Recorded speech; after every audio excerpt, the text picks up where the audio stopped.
à droite. Alors, donc, vous voyez l'âge, donc c'est une personne qui est jeune par rapport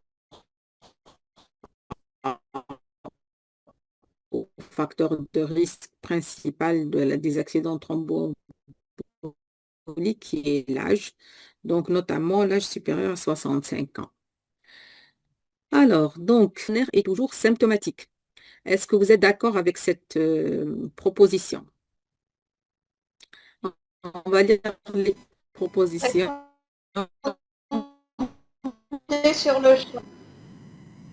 Euh, d'accord, donc ils peuvent répondre sur le chat. Vous pouvez me lire le chat, Oui, il n'y a Madame pas de Goldem? problème. Il n'y a pas de problème.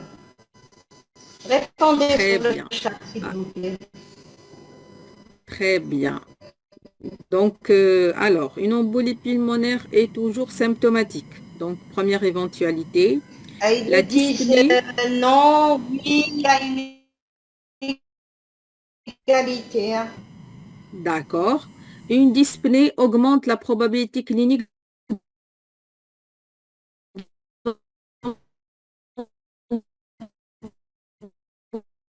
d'embolie pulmonaire. Pulmonaire. Oui. L'hémoptysie diminue la probabilité d'embolie pulmonaire. Non. Non, l'hémoptysie ne diminue pas la probabilité d'embolie pulmonaire. Donc, ils disent non.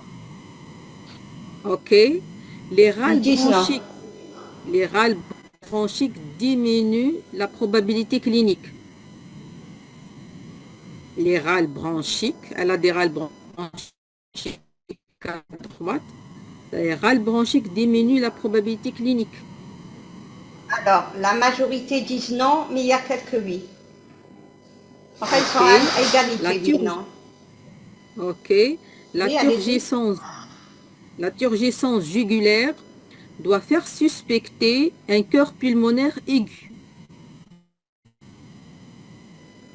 La turgescence des jugulaires doit faire suspecter un cœur pulmonaire aigu. Alors, vous avez un oui. D'accord. Vous avez des oui. Oui, ok. Ok, très bien. On va voir les réponses et on discute à chaque fois, hein. Alors, donc la réponse juste, c'est Hmm. la turgescence jugulaire. Elle doit faire suspecter un cœur pulmonaire aigu. Donc, ça, c'est évident. Quand il y a une embolie pulmonaire massive, donc proximale, il y a une dilatation des cavités droites.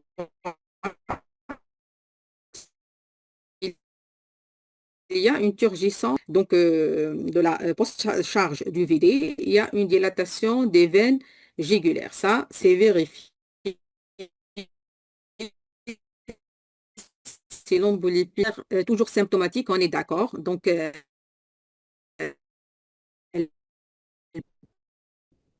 peut ne pas être symptomatique.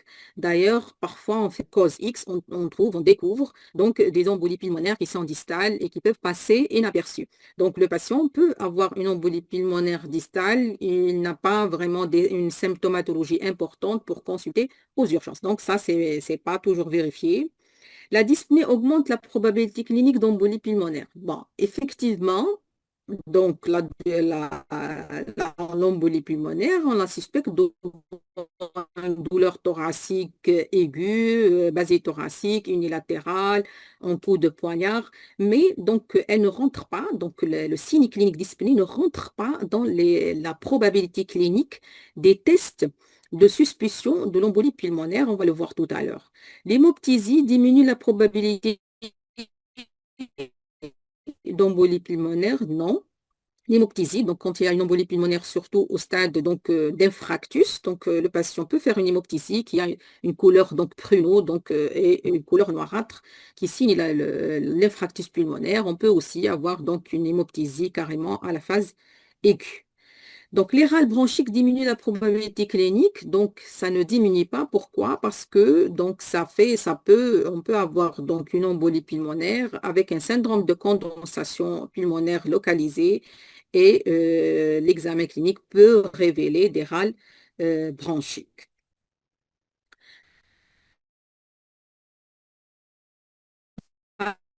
Alors, si on revient pulmonaire. Donc, les paramètres, il y a 4 paramètres qu'on appelle facteurs de risque et 4 signes cliniques. C'est comme ça qu'on peut mémoriser facilement ce score. Donc, le score de Genève révisé. Donc, c'est un score qu'on peut le simplifier. Si on cite donc l'âge supérieur à 65 ans, c'est un facteur de risque.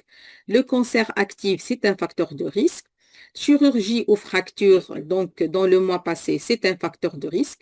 Et le quatrième facteur, c'est les antécédents d'embolie pulmonaire, de thrombose veineuse profonde. Donc, on a 4 facteurs qui constituent le terrain et 4 signes cliniques. Donc, les signes cliniques, vous avez la tachycardie. Quand elle est supérieure à 95 battements par minute, c'est 2 points. Donc, c'est le facteur qu'on lui donne plus de cotation. C'est le seul qui a 2 points. Où on a 2 points. Vous avez donc l'hémoptysie, le deuxième signe clinique. Le troisième signe clinique, c'est les douleurs de la jambe. Et le quatrième signe clinique, c'est la mise en évidence d'œdème ou de douleurs provoquées à la palpation du membre inférieur. Donc, 4 signes cliniques et 4 signes qui relèvent du terrain. Donc, pour simplifier le calcul, donc tous les signes, tous les facteurs en un seul point, sauf la tachycardie quand elle dépasse les 95 battements par minute. Maintenant, la probabilité clinique, elle est faible si le score est entre 0 et 1, intermédiaire entre 2 et 4 points et au risque quand il dépasse les 5 points. Donc, c'est le score de Genève révisé. Donc, devant tout patient qui se présente avec un tableau qui fait suspecter une embolie pulmonaire, donc on fait le score et ça va nous faciliter donc donc le diagnostic différentiel, donc c'est le diagnostic différentiel devant une douleur thoracique aiguë, donc une péricardite aiguë, un syndrome coronarien aigu, l'embolie pulmonaire et la dissection de l'aorte. Donc c'est le pied, l'acronyme pied pour la mémorisation. C'est les 4 urgences cardiovasculaires thoraciques.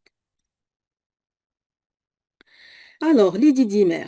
Donc, vous répondez sur le chat toujours. Donc, Lydie Dimer, ils ont une excellente sensibilité. Vous disiez oui, non? Alors, Lydie Dimer, qu'est-ce que vous pensez Alors, dans le chat toujours? vous avez un Excellente sensibilité. oui, 2 oui et un non. OK, La plupart c'est oui OK, parfait. et quelques non. OK, on est d'accord sur ça. Donc, une excellente sensibilité. Un test négatif écarte l'embolie pulmonaire. Non, Qu'est-ce que vous disiez? Un test négatif non. écarte l'embolie pulmonaire. Écarte l'embolie pulmonaire. Ils disent non. Non, OK. Très peu de faux positifs.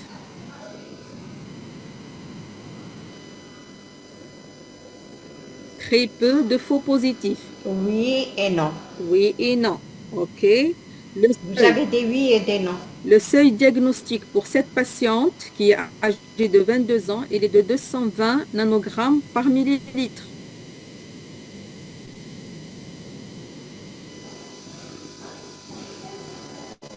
Allô, allô? Vous avez oui et non. Oui et O- non. Oui et non. OK. Quel que soit le réactif, le résultat est fiable pour le laboratoire. Quel que soit le réactif, Non. le résultat est fiable. Non. Non. OK, très bien. Voilà, donc je suis fière de vous pour la deuxième proposition. Un test négatif écarte l'embolie pulmonaire. Bon, la plupart, ils ont dit non, ça n'écarte pas, effectivement.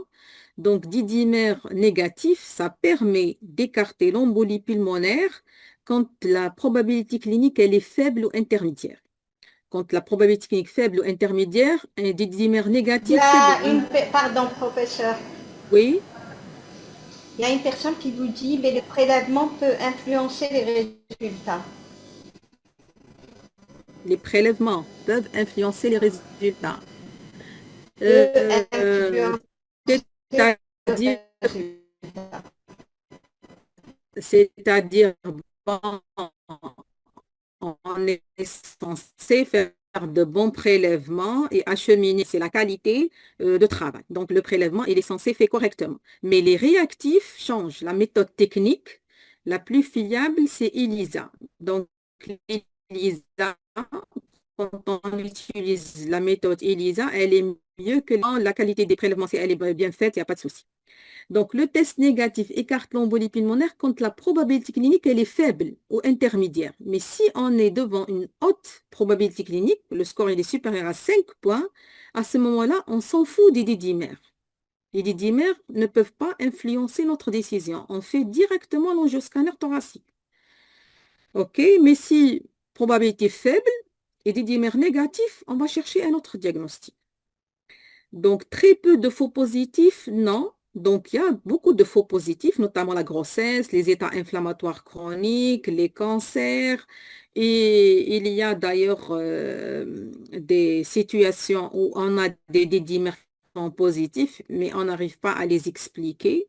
Parfois, il y a des mises sous un traitement anticoagulant par excès. Donc, ce n'est pas justifié de mettre les anticoagulants chez quelqu'un qui a des dédimères positifs sans avoir donc une thrombose veineuse affirmée ou une embolie pulmonaire qui est affirmée. Donc, beaucoup de situations peuvent donc positiver les dédimères. Alors, le seuil diagnostique de 220 nanogrammes par millilitre. Donc, le seuil de positivité des dédimères, c'est 500 nanogrammes par millilitre.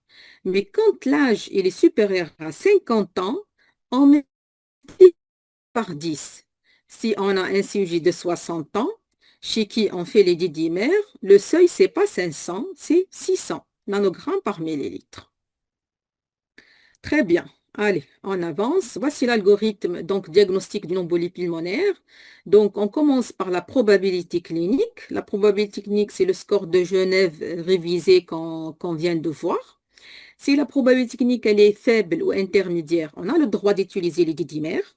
Si les dédimères sont négatifs, hop, on arrête, on est tranquille. Les dédimères négatifs, probabilité clinique faible, on arrive à expliquer la douleur par une pneumonie. Donc, on fait le T-thorax, il y a des douleurs basées thoraciques, mais il y a une image donc, qui nous explique cette douleur. Il y a une pleurésie, il y a une pneumonie. Donc, on va pas vers l'angioscanner thoracique. Maintenant, si la probabilité clinique elle est forte, donc on fait le score de Genève révisé, le score il est supérieur à 5 points, à ce moment-là, on demande directement l'angioscanner thoracique. Donc le radiologue n'a pas le droit de vous dire «Ah, j'ai besoin des dédimères pour que je m'autorise à faire l'angioscanner». Non, la probabilité clinique elle est forte, directement l'angioscanner thoracique. Si on confirme la présence de l'embolie pulmonaire, on met directement le traitement anticoagulant.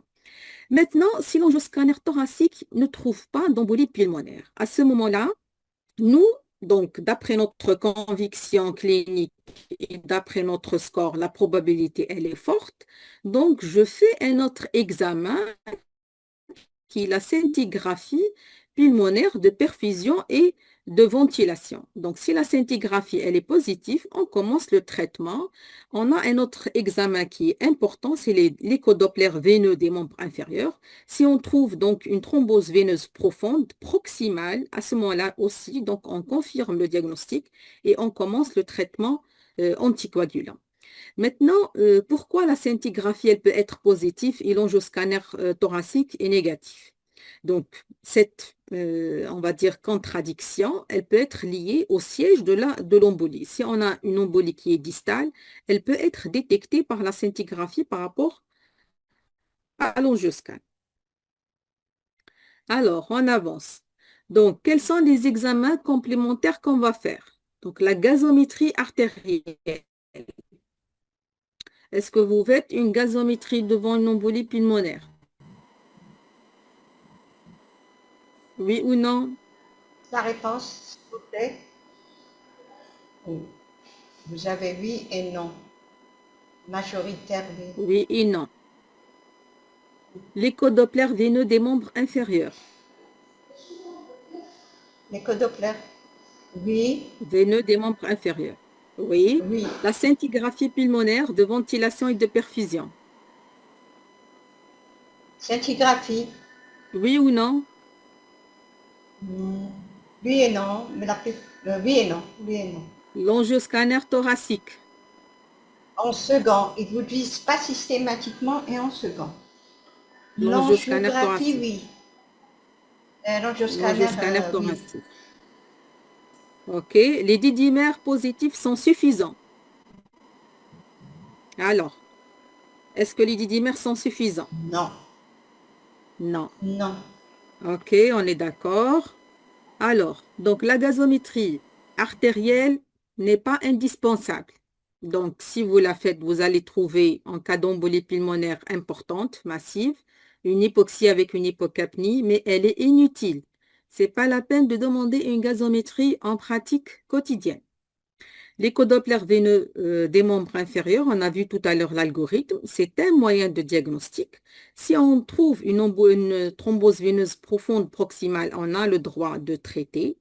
La scintigraphie pulmonaire de ventilation et de perfusion et l'angioscanner thoracique, donc on n'est pas obligé de faire les deux examens. Donc la scintigraphie, c'est un examen qui n'est pas irradiant pour la femme enceinte, donc c'est un examen qui prend le dessus. L'angioscanner thoracique, donc c'est le gold standard. Donc c'est l'examen le plus important. C'est lui qu'on demande en première intention. Mais donc la scintigraphie pulmonaire, donc en deuxième intention, si l'angioscanner est négatif, et l'échodoppler veineux des membres inférieurs également, il est systématique.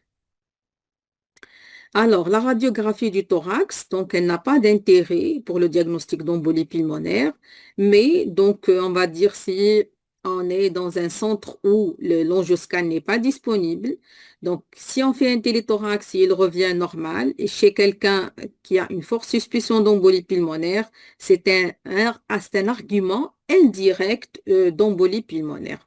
Donc on peut trouver des atélectasies, des infiltrats pulmonaires ou une pleurésie unilatérale de faible abondance. Le CG. Donc, le CG au cours de l'embolie pulmonaire, le symptôme le plus important, c'est la tachycardie.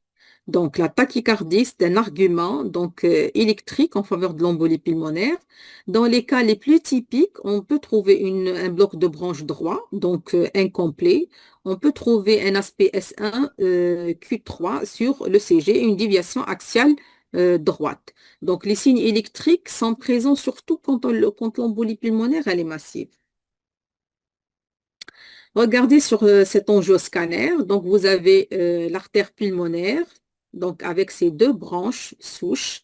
Et vous voyez ce qui est blanc, donc c'est une perfusion normale. Ce qui est gris foncé ici, c'est des thrombus au niveau des deux branches souches pulmonaires. Ça, c'est une image donc de thrombus au niveau de l'artère pulmonaire, les deux branches souches. Donc, c'est une embolie pulmonaire qui est bilatérale, proximale et massive.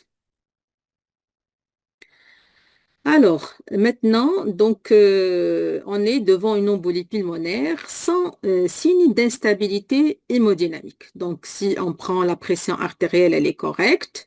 Donc, le patient, il est en bon état général, il n'y a pas de problème. Donc, on a fait les didymères. Si les didymères sont positifs, on fait l'angioscanner. Donc, l'angioscanner, il va confirmer cette embolie pulmonaire et on va traiter notre patient.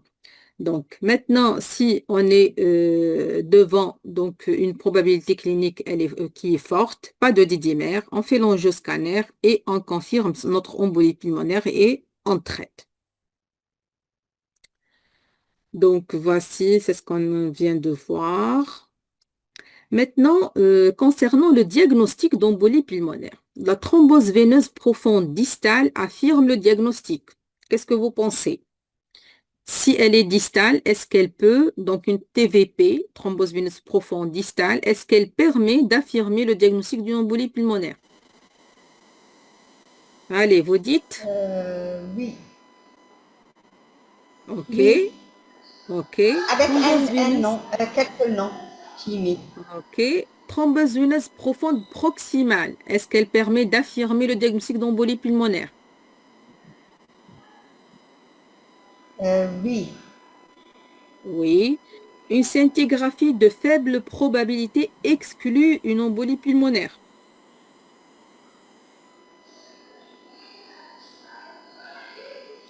Alors Si on oui. vous répond, Vous faites une scintigraphie pulmonaire, on vous répond faible probabilité d'embolie. Est-ce que vous êtes tranquille? Alors, Il y a un nom, il y a oui, quelques noms. ok. C'est mélangé, oui. Défect, oui. Le défect endoluminal d'une branche segmentaire gauche. C'est une branche segmentaire, bien sûr, pulmonaire gauche. Et en dernier, aucune proposition. Ok, on avance. Le défect. Non. Ah, Non pour voilà, les deux. donc on avance. Alors, donc si la thrombose veineuse profonde, donc elle est distale, comment on sait qu'elle est distale?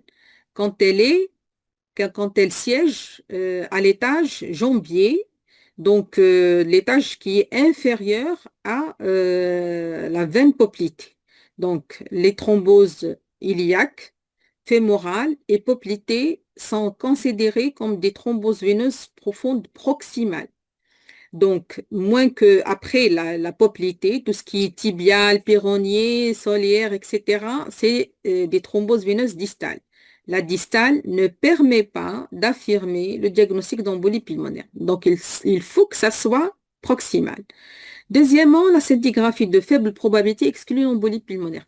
Elle n'exclut pas à elle seule parce qu'on doit la matcher avec la probabilité clinique. Si la probabilité clinique elle est faible, et la scintigraphie, donc la probabilité à la scintigraphie, elle est faible, on exclut l'embolie pulmonaire. C'est bon. Probabilité clinique faible, scintigraphie faible, embolie pulmonaire exclue. Mais si donc on a une scintigraphie qui parle de probabilité faible et on a une forte suspicion sur le plan clinique, donc on ne peut pas exclure. Donc défect endoluminal d'une branche segmentaire gauche. Ici, c'est un piège parce que la douleur, elle est à droite. Donc, la douleur, cliniquement, elle est à droite. Le défect ici, on vous a dit qu'il est à gauche. Donc, il y a une discordance entre la clinique et les résultats de l'angioscanner. Mais la présence d'une atteinte segmentaire, d'une embolie pulmonaire segmentaire sur l'angioscan, elle permet bien sûr de retenir le diagnostic d'embolie pulmonaire. Alors, donc, c'est une petite introduction à l'examen échodoppler veineux profond. Donc, vous voyez ici, donc, c'est la veine poplitée.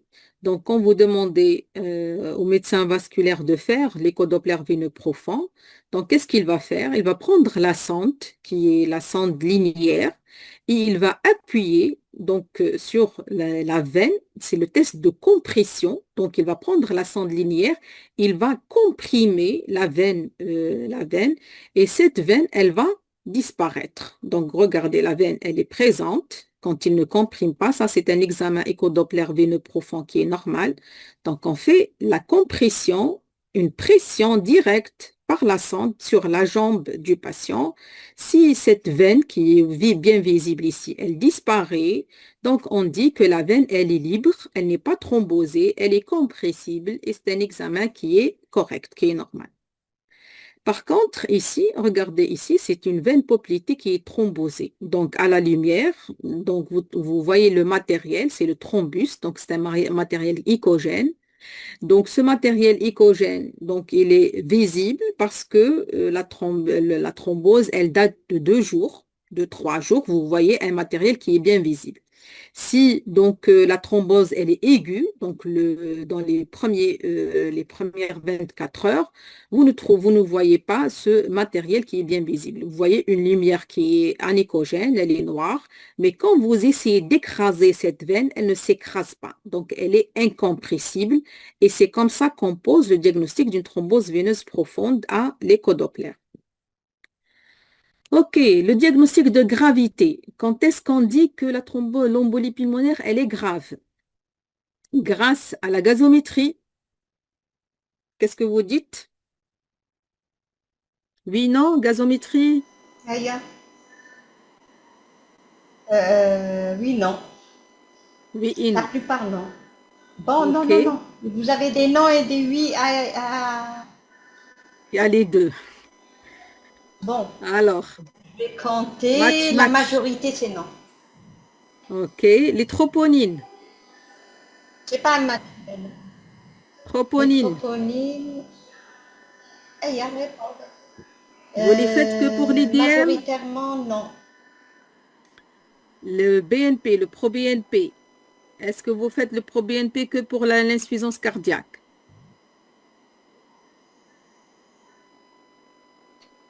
BNP, oui. Oui. Échocardiographie.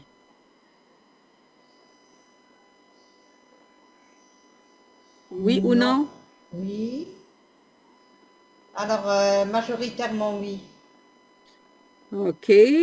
Donc, la réponse va vous choquer un peu. Donc, c'est aucun examen. Aucun examen pour faire le diagnostic de gravité de l'embolie pulmonaire, ni gazométrie. Donc, en réanimation, on le fait souvent. Donc, il y a des réflexes pour le faire en réanimation, mais ce n'est pas utile. Donc, elle va vous montrer une hypoxie, une hypocapnie quand l'embolie pulmonaire elle est massive. Les troponines, non. Le pro-BNP, non. Et l'échocardiographie, non.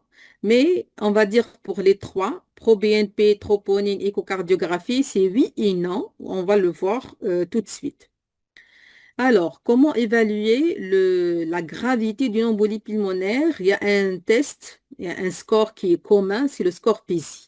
Le score PISI, donc, il est simple à mémoriser. Donc, on va dire, on va vous donner un moyen mnémotechnique, 80, 90, 100, 110.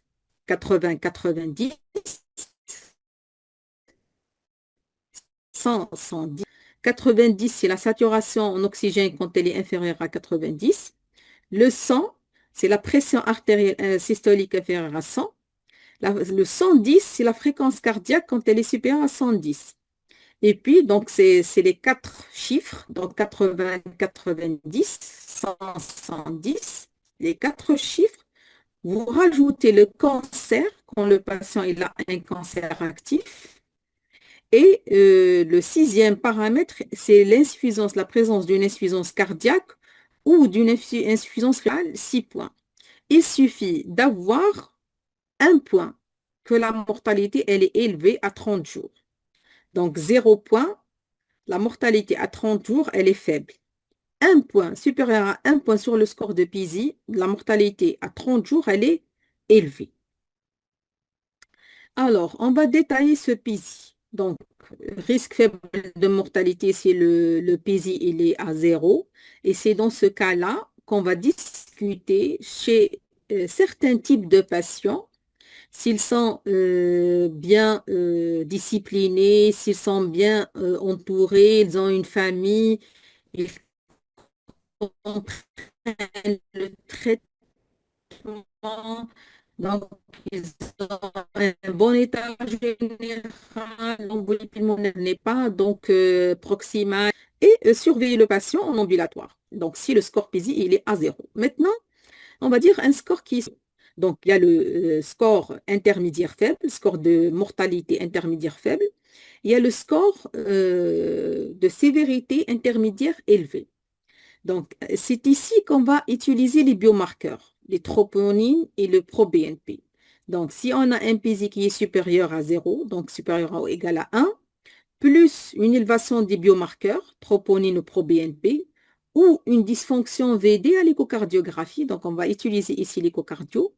Donc, si on a un des deux paramètres, le score PISI, il est intermédiaire. Maintenant, si intermédiaire faible, si on a les deux paramètres qui sont positifs, dysfonction VD plus une élévation des biomarqueurs, ici le score de sévérité, il est intermédiaire élevé. Et quand le score PISI il est supérieur à 1, il faut hospitaliser ces patients-là. Donc, il faut les hospitaliser, il faut les traiter et les surveiller. Maintenant, quand est-ce qu'on parle d'embolie pulmonaire grave? On parle d'embolie pulmonaire grave quand il y a un choc hémodynamique. Donc, ce n'est pas le score PISI qu'il faut calculer dans ce cas-là. Donc, ici, on a une hypotension.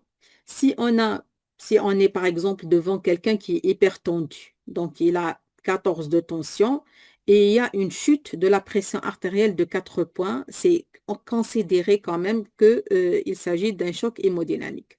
Donc, heureusement que c'est une situation qui est rare.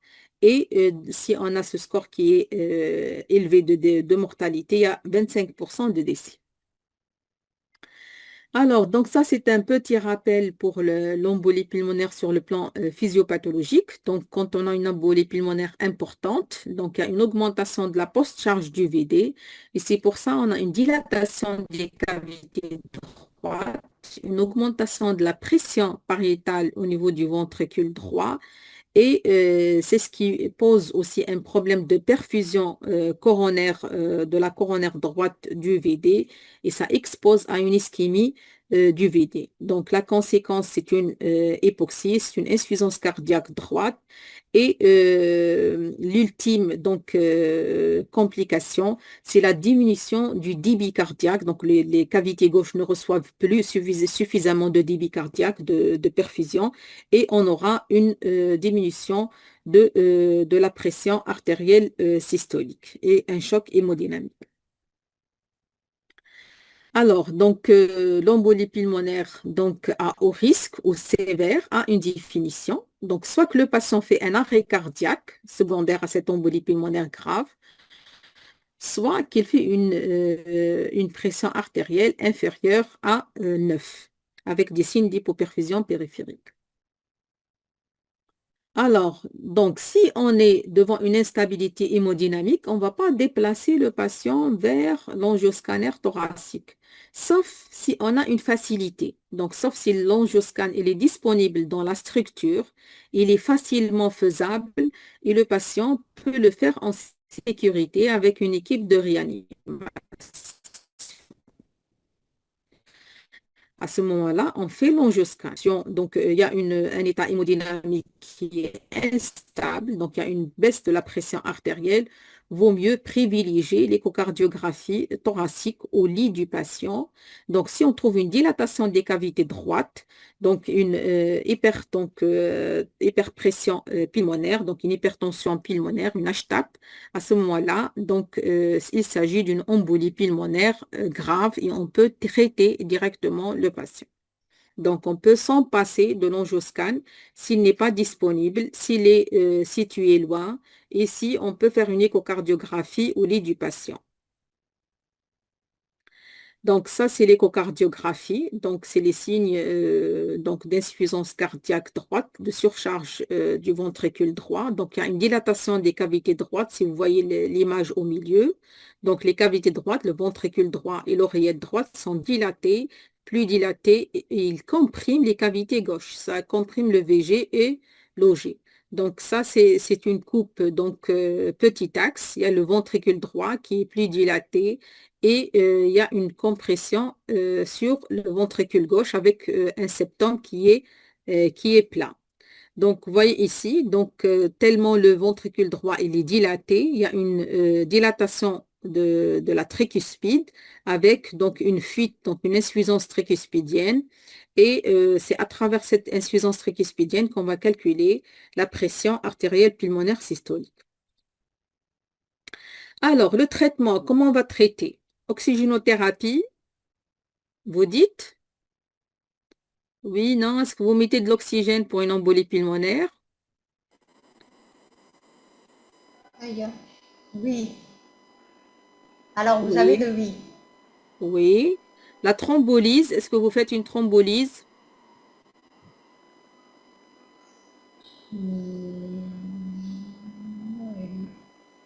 Vous faites une Vous avez thrombolyse pour non et l'embolie oui. pulmonaire? Majoritairement non. Ok. Majoritairement non. Pour le traitement anticoagulant, héparine de bas poids moléculaire à dose curative, comment vous traitez? Oui. Oui. Oui. Héparine non fractionnée, héparine sodique ou héparine calcique, HNF. Est-ce que vous utilisez toujours l'HNF pour traiter une embolie pulmonaire? L'héparine sodique, l'héparine calcique. Alors, vous avez des noms. C'est non. Ça C'est non. dépend. Les anticoagulants oraux directs. Les anticoagulants oraux directs. La dose curative. Oui, oui, Oui. Est-ce que c'est majoritairement oui. disponible? Est-ce que c'est disponible à l'hôpital chez vous?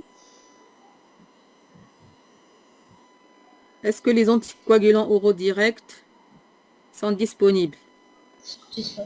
Le Rivaroxaban, l'Apixaban, le Ils sont Dabigatran. non remboursables. Il y a quelqu'un qui vous dit qu'ils sont non remboursables. Et à C'est l'hôpital. d'autres qui vous disent. À Il y a l'hôpital. ceux qui Oui. disent,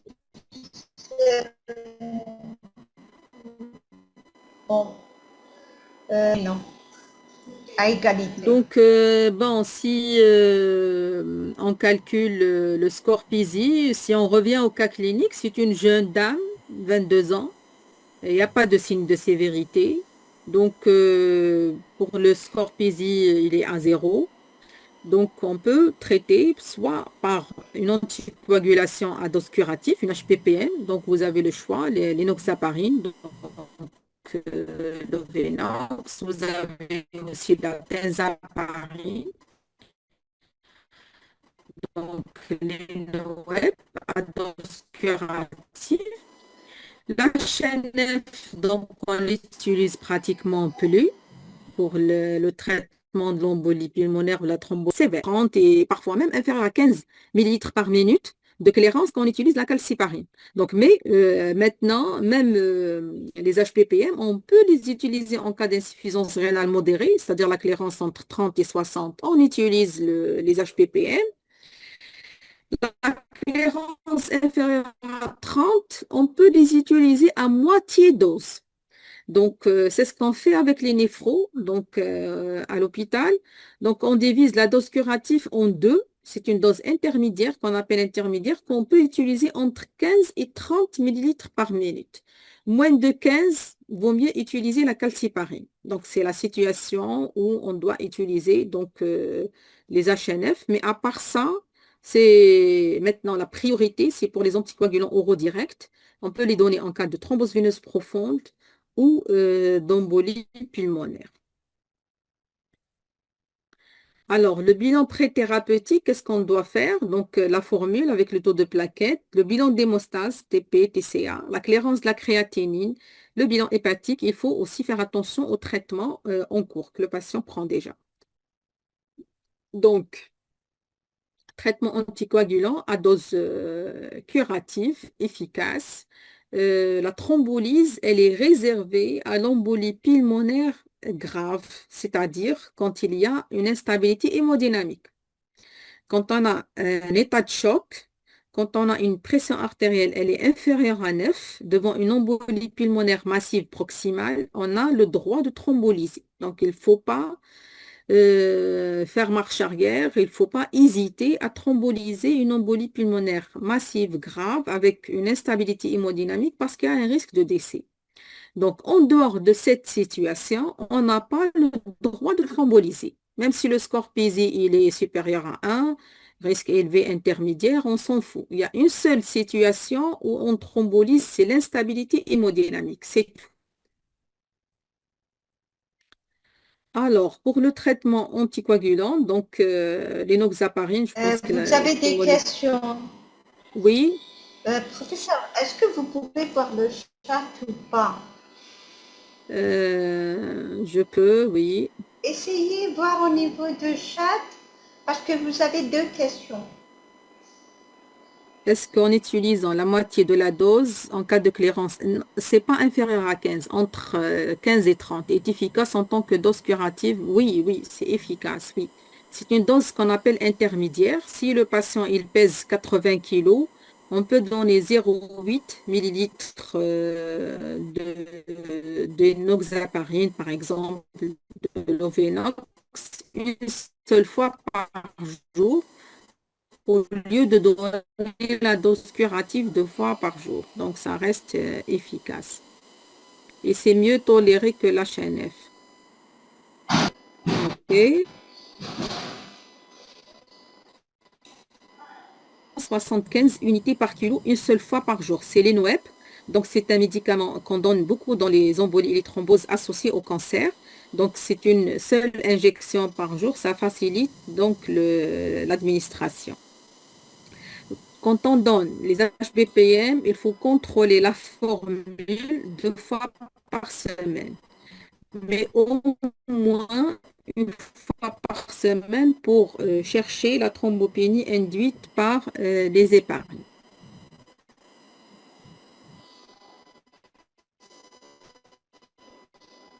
Ok, je ne sais pas pourquoi ça ne passe pas.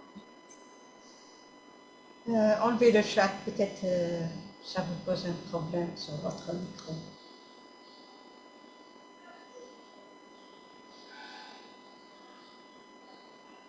Ça ne veut pas passer.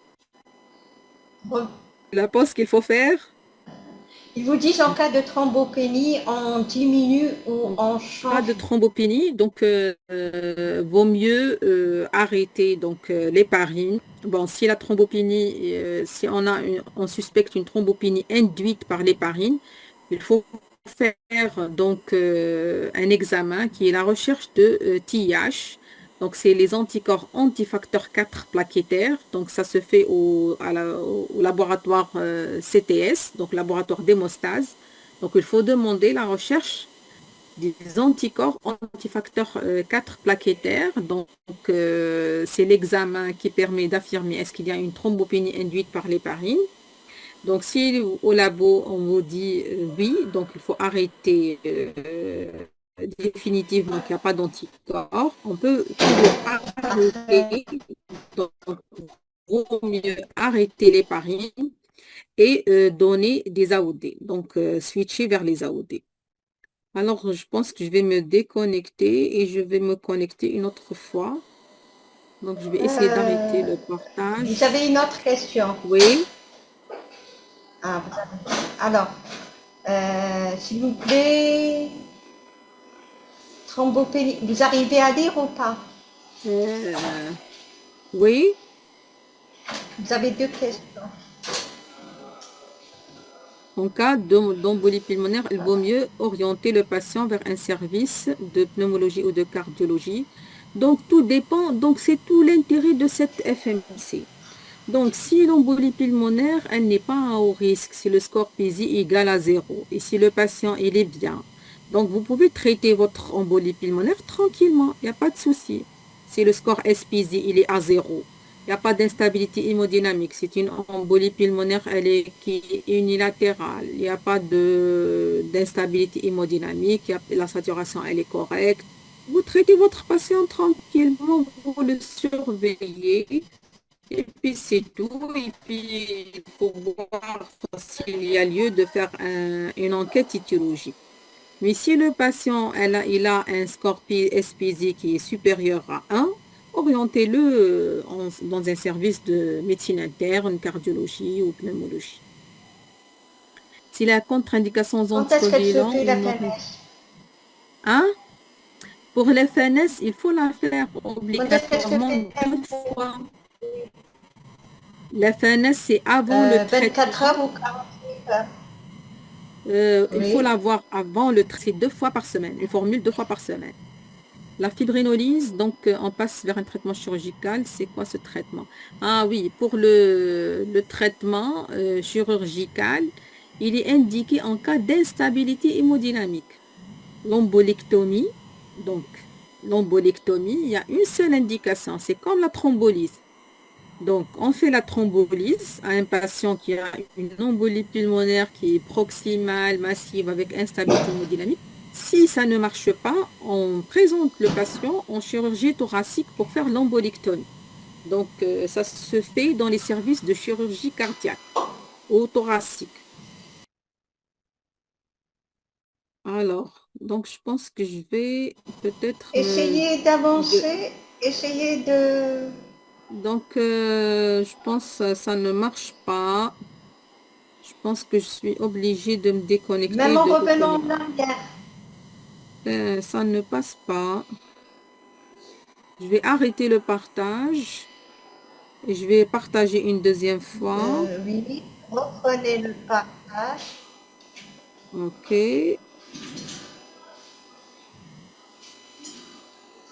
Vous arrivez à voir?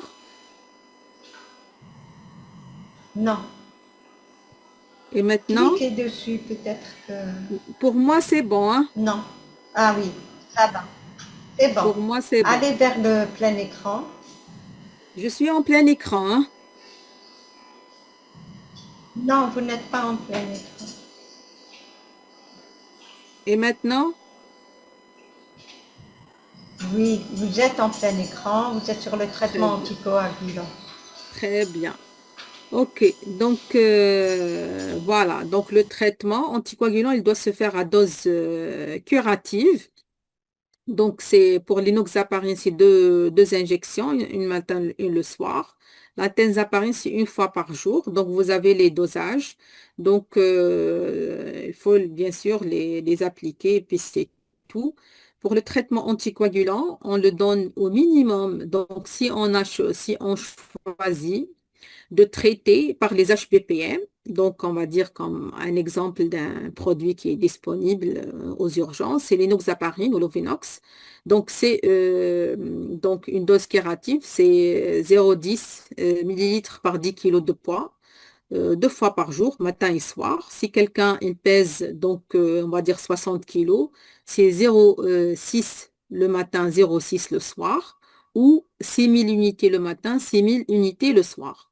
La durée du traitement, c'est un traitement au minimum de 5 à 7 jours. On commence, si on a choisi de faire le relais par le Centran, l'association va se faire le premier jour, donc on donne l'Ovenox et on commence le soir le Centran à raison d'un demi-comprimé de 4 milligrammes. Et donc c'est l'acénocomarol, la DCI. Donc un demi-comprimé le soir. Le chevauchement avec entre les deux doit se faire pendant au moins 5 jours. Donc on ne doit pas arrêter donc l'HBPN, l'Ovenox, avant les 5 jours. Et puis, quand l'INR, on contrôle l'INR tous les 3 jours. Quand l'INR elle est entre 2 et 3, on est dans la zone thérapeutique.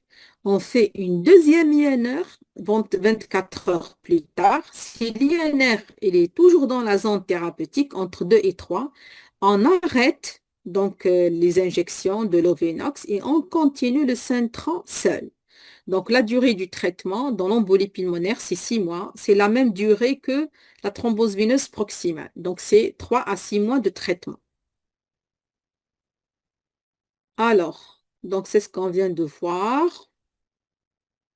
Donc, le chevauchement avec le Centran. L'ajustement thérapeutique. Donc, on a donc au bout de 7 jours, 10 jours de traitement, on a une INR qui est dans la zone, donc entre 2 et 3, c'est bon, on a le demi-comprimé de Centran. Maintenant, si l'INR n'est pas dans la zone, c'est-à-dire il est inférieur à 2, qu'est-ce qu'on fait? On augmente d'un quart. Donc, on prend 3 quarts de Centran. Et après 3 jours, on refait un deuxième INR. Maintenant, si on fait l'INR et on trouve INR supérieur à 4, qu'est-ce qu'on fait?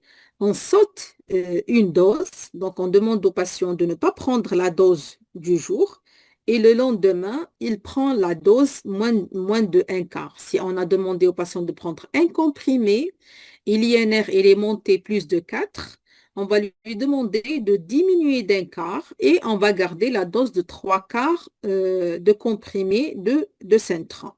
Donc, si l'INR dépasse les 6, à ce moment-là, on peut demander au patient de prendre une ampoule de vitamine K, de boire une ampoule de vitamine K.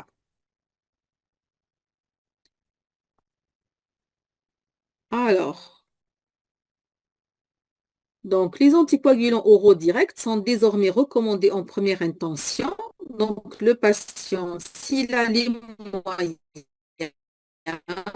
d'avoir donc les AOD, les anticoagulants oraux directs, ils sont préférés, vous le savez, il n'y a pas de contrôle biologique à faire, donc donc la prise elle est orale, donc c'est pas des injections, il n'y a pas de contrôle à faire, c'est juste une surveillance qui est clinique. Donc si à l'hôpital, donc vous pouvez commander donc les AOD, donc vaut mieux les commander.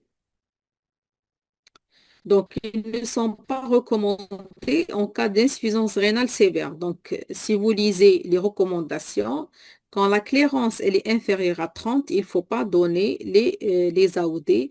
Il faut pas aussi les donner pour la femme enceinte ou qui allaite. Et il ne faut pas aussi les prescrire pour une personne qui a un syndrome des antiphospholipides. Donc, voici comment on utilise donc les AOD. Donc, vous avez ce qui est disponible en Algérie, donc surtout en pharmacie, c'est le Rivaroxaban, c'est le Trambix. Il y a d'autres molécules qui sont en train aussi de se commercialiser des génériques du Rivaroxaban. Donc, vous donnez à la phase aiguë 15 mg le matin, c'est des comprimés, 15 mg le matin, 15 mg le soir pendant 3 semaines. Donc, c'est un traitement oral. Donc, vous discutez avec votre patient. Vous avez confirmé le diagnostic d'une thrombose veineuse profonde. Donc, sur le plan clinique, vous avez fait un échodoppler profond. Votre patient vous ramène l'échodoppler avec un diagnostic de thrombose veineuse profonde.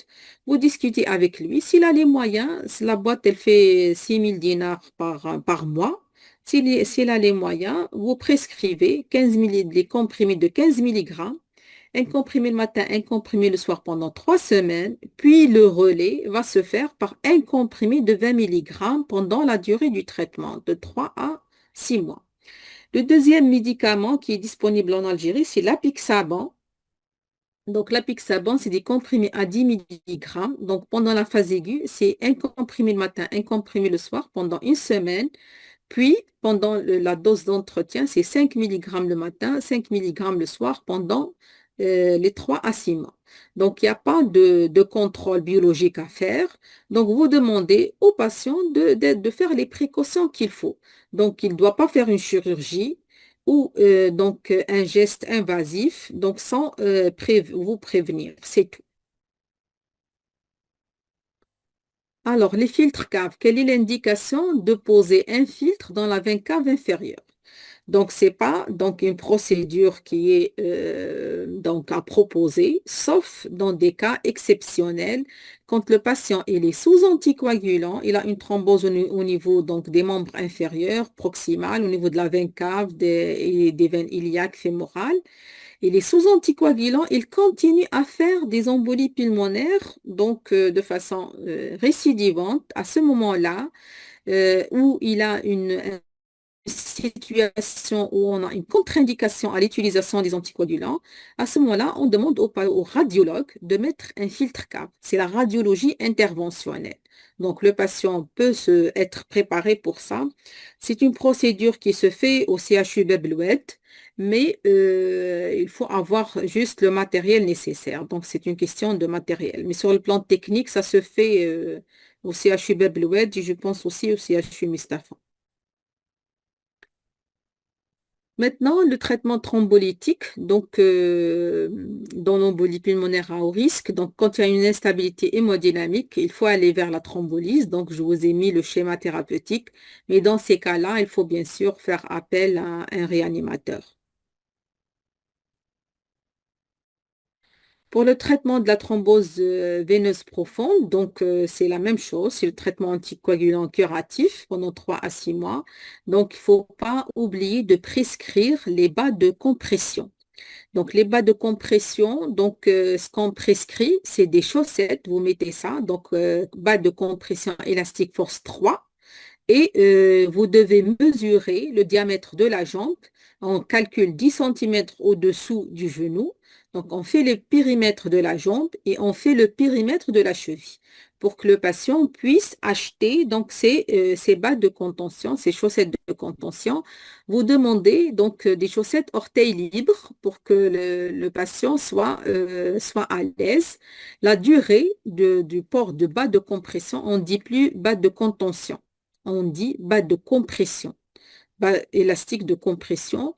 Le port des bas de compression pour la durée, c'est 12 mois. Donc, ça permet d'éviter le syndrome post-phlébitique. Ça permet d'éviter les œdèmes, les insuffisances veineuses et les ulcères de jambe. Maintenant, donc, un mot pour la thrombose veineuse superficielle. Vous pouvez, donc, ce qu'on vient de voir, c'est thrombose veineuse profonde et l'embolie pulmonaire, mais le patient peut avoir des varices. Donc, on va dire Monsieur X, c'est pas le cas clinique qu'on vient de voir. Il peut avoir des varices des membres inférieurs avec des thrombus au niveau du réseau veineux superficiel, c'est-à-dire la grande veine saphène, la petite veine saphène. Qu'est-ce que vous faites en pratique quotidienne? Comment vous traitez une thrombose veineuse superficielle? Dites dans le chat. Vous arrivez à lire le chat? Personne n'a écrit. Pour le webinaire, Thrombose veineuse pour le webinaire, il superficielle, n'y a qu'est-ce pas que de vous faites? problème. Je peux vous donner le PowerPoint, hein, là. En fin, Oui. en fin de séance, on va essayer de voir comment faire. Alors, répondez. Ah, pour Restons dans l'insuffisance, l'essentiel.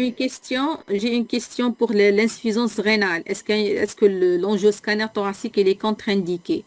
Quand il y a une insuffisance rénale, il faut bien sûr éviter les produits de contraste. Faites une scintigraphie. Faites une scintigraphie pulmonaire. Donc, on peut la faire en cas d'insuffisance rénale. Et faites aussi l'écho-doppler veineux profond. Donc, c'est des examens qui ne sont pas invasifs et ça vous permet de traiter. Alors, donc, Alors, il y est-ce a que une vous avez réponse, hein. traité, vous n'avez pas traité avant Pas des quand on se... thromboses veineuses superficielles? Alors, généralement, ce qu'on fait, on donne des pommades anti-inflammatoires quand on a une thrombose veineuse superficielle. Mais l'attitude exacte, c'est quoi? C'est de faire, c'est d'avoir un bon compte rendu d'écho-doppler veineux superficiel. Il faut que le médecin vasculaire vous calcule donc la distance entre la thrombose veineuse superficielle et l'abouchement au réseau profond. Si on a une thrombose au niveau de la veine saphène, la grande veine saphène, elle va s'aboucher au niveau de la veine fémorale. Si la distance entre la thrombose et l'abouchement avec le réseau veineux profond, elle est inférieure à 3 cm, il y a un risque accru que cette thrombose veineuse superficielle va devenir profonde. À ce moment-là, on va mettre une anticoagulation à dose curative. On va traiter comme une thrombose veineuse profonde pendant 3 mois. OK?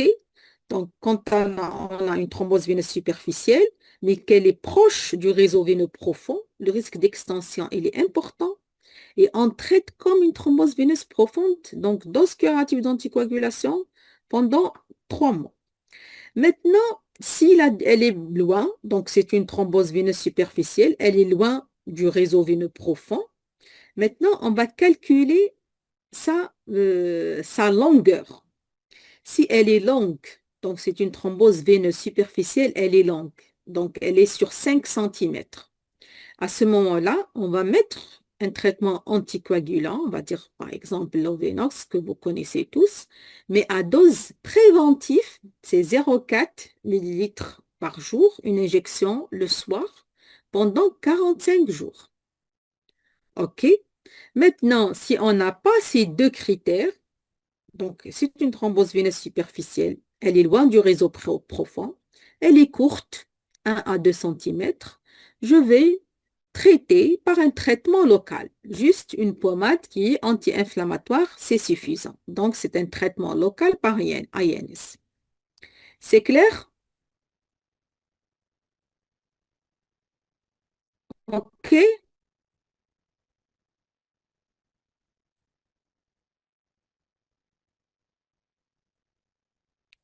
Bien sûr, les bas de contention, oui, il faut les mettre. OK. Donc, pour le traitement de la thrombose veineuse superficielle, en principe, vous connaissez le traitement. Si vous recevez un patient avec une thrombose veineuse superficielle, vous ne l'envoyez pas vers la médecine interne ou vers la cardio. Vous pouvez le traiter. Thrombose veineuse superficielle, proche du réseau veineux profond. Je mets une anticoagulation à dose curative pendant 3 mois. Thrombose veineuse superficielle, elle est loin du réseau profond. mais elle est longue. Je mets une dose préventive, l'Ovenox à 0,4 pendant 45 jours et j'arrête, plus les balles de compression, bien sûr. Et si on n'a pas ces deux critères, ambition et bien sûr les règles hygiéno-diététiques. Hein, ça n'avance pas.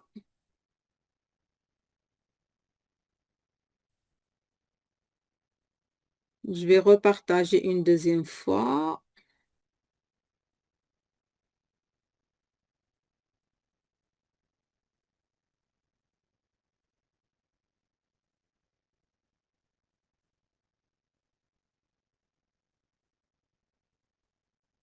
Alors, maintenant, donc, c'est ce qu'on a c'est ce qu'on vient de discuter. La clairance, elle est inférieure à 30 millilitres par minute.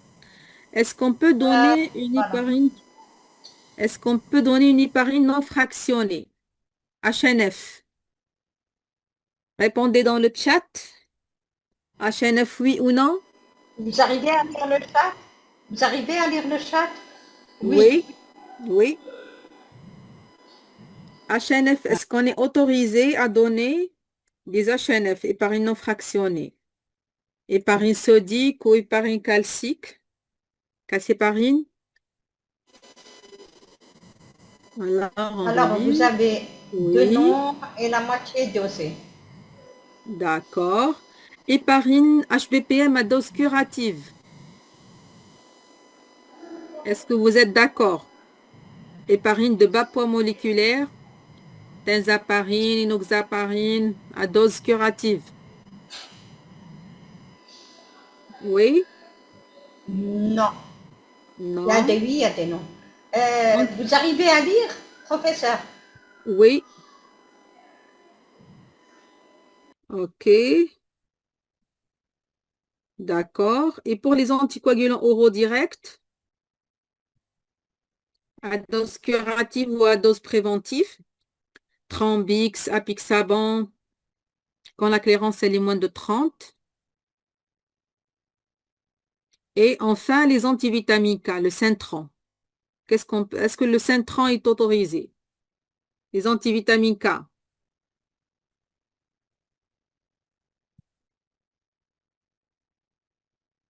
Antivitamine K, oui.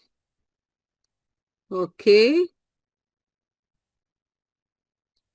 Je pense que quand je lis le chat, le partage ne se fait plus. C'est à cause du chat. C'est-à-dire que Oui, l'important, c'est que quand vous voyez le chat, vous arrivez à peser l'intérêt de la compréhension. oui. Sinon, on enlève le chat. Je continuerai à lire. Eh, s'il vous plaît, bon, vous, vous faites la coordination pour le chat, comme ça, on Il n'y a pourra pas de avancer. problème, il n'y a pas de problème. C'est juste... Alors, pour l'épargne non fractionnée, donc autorisée, bien sûr. Donc, c'est le traitement qui est autorisé en cas d'insuffisance rénale sévère, notamment quand la clairance elle est inférieure à 15. Donc, c'est la calciparine. Donc, vous pouvez la donner. Donc, il faut calculer la dose, c'est 100 à 500 unités par kilo par 24 heures et diviser la dose de la calciparine sur 3 prises pendant la journée. Donc, les HPPM à dose curative. Donc, c'est une dose intermédiaire, comme on a dit tout à l'heure, une fois par jour. Donc, on donne la moitié de la dose une fois par jour, la moitié de la dose curative. Anticoagulant oraux direct à dose curative, donc ce n'est pas donc, euh,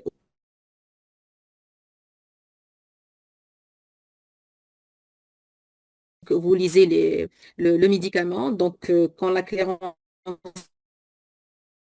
est inférieure à 30, on n'a pas le droit de donner les AOD, mais cependant, donc, quand la clairance 15 et 30 millilitres par minute, on a le droit de donner la dose préventive.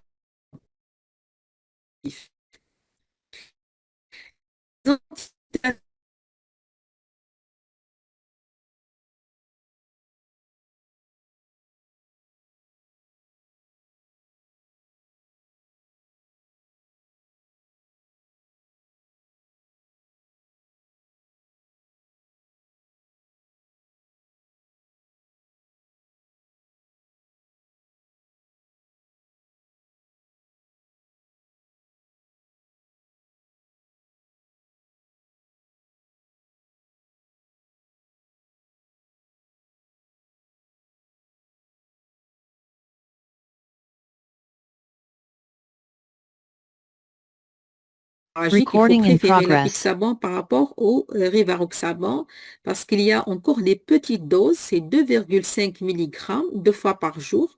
Quand l'âge donc il est supérieur à 80 ans, quand le patient il a un petit poids ou une insuffisance rénale. Donc pour la Pixaban, vous avez les doses, donc les comprimés de 5 mg, de 10 mg et de 2,5 mg. Alors, donc, concernant les nouveaux anticoagulants, donc l'anticoagulant oral direct, est-ce qu'il est actif Péros? Comment il faut le donner? Péros, injectable, les AOD, Alors, est-ce qu'ils sont oraux ou injectables? répondez. Alors, Perros. Oui, Ils vous disent Perros, hein? Péros, ok. Action rapide, la durée d'action,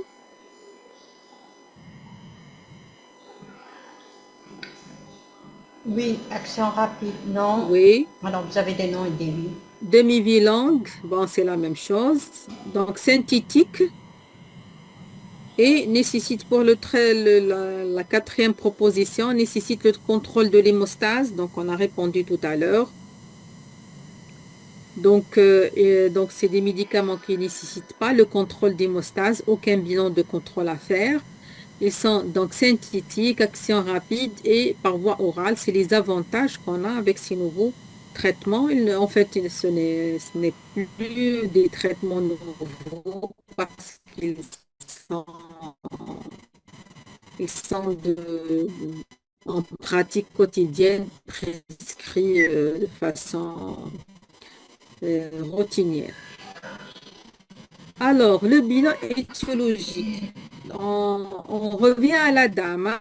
C'est une dame de 22 ans qui n'a pas d'antécédent particulier et on veut voir pourquoi elle a fait ce frottis sanguin. Donc ça, Sanguin. c'est pas frottis sanguin, on va dire frottis cervical.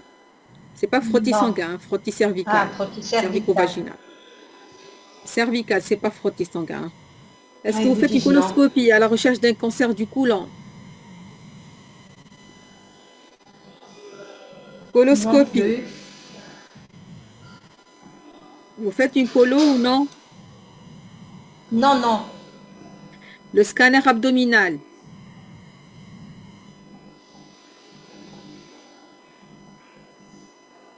Et ils disent oui pour un scanner L'échographie abdominal, oui. abdominale et le PET scanner.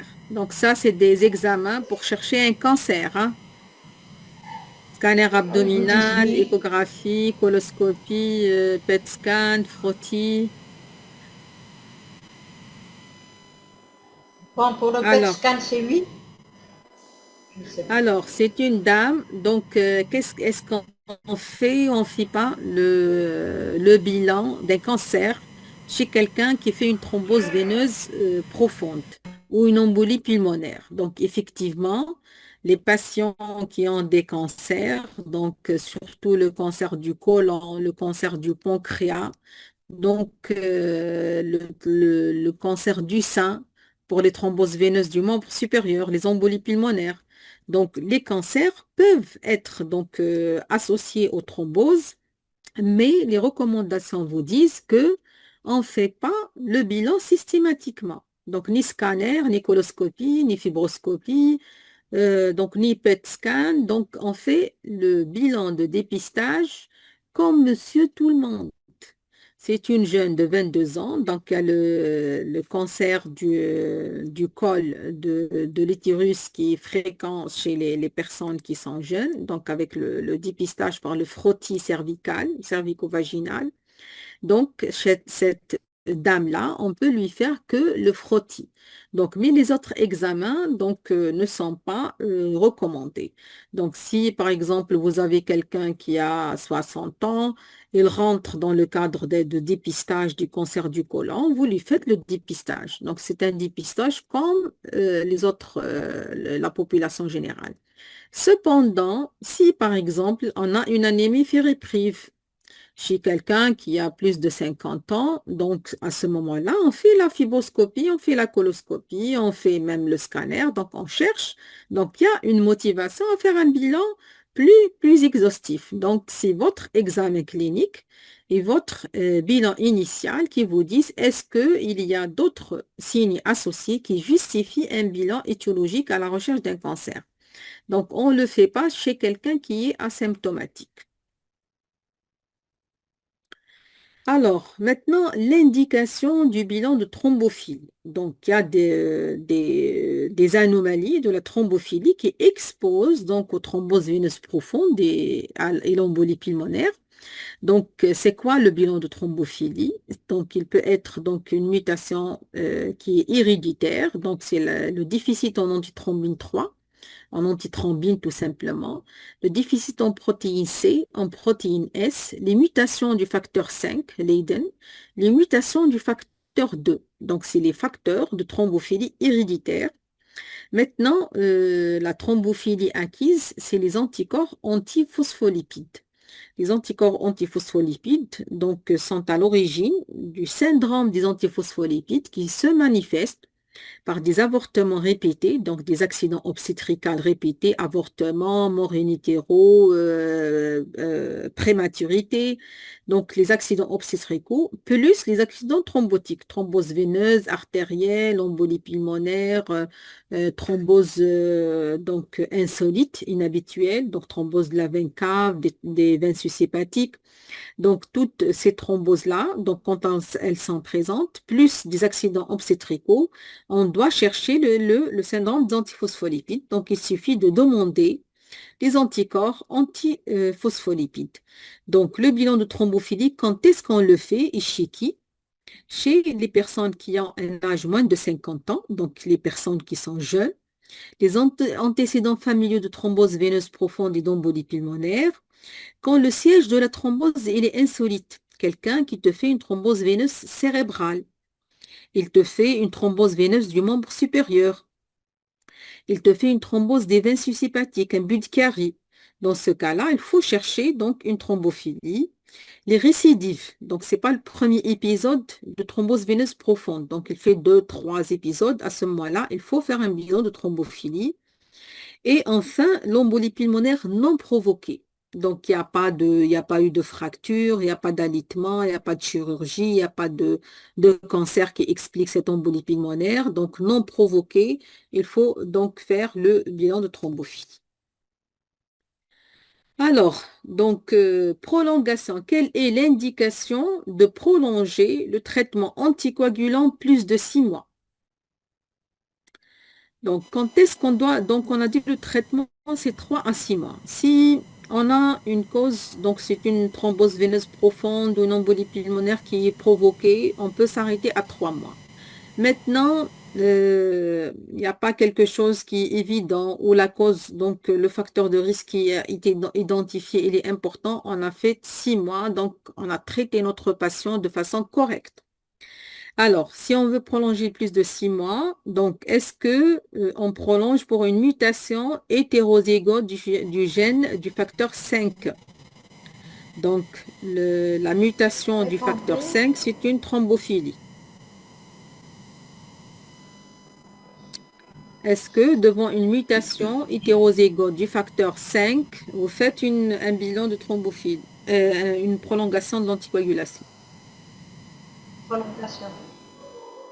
Il n'y a pas de réponse. Alors répondez. Donc, on va dire le Est-ce que vous tout prolongez?